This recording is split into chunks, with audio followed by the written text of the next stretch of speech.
spuneau colegii dumneavoastră, au oprit numărătoarea paralelă în această dimineață. După cum vedeți, eu intru în sediu acum, nu știu ce avem de gând.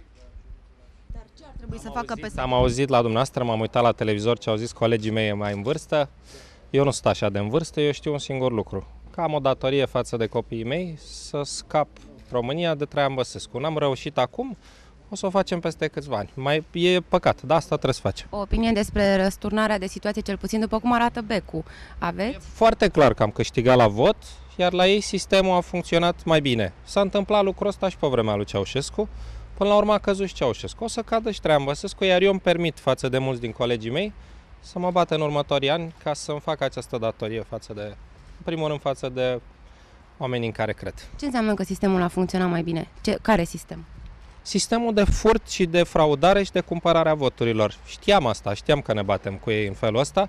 Trebuia să câștigăm la 10% ca să fim siguri de victorie. N-am câștigat la 10, probabil că am câștigat doar la 3-4 și atunci sistemul lor a fost mai bun. Dar eu vă spun, eu am 37 de ani. Peste 3 ani vreau să scap de Băsescu, nu peste 5. Dacă spuneți că sistemul lor de fraudă a funcționat mai bine, înseamnă că ați avut și noastră unul? A spus o întrebare care vă face cinste.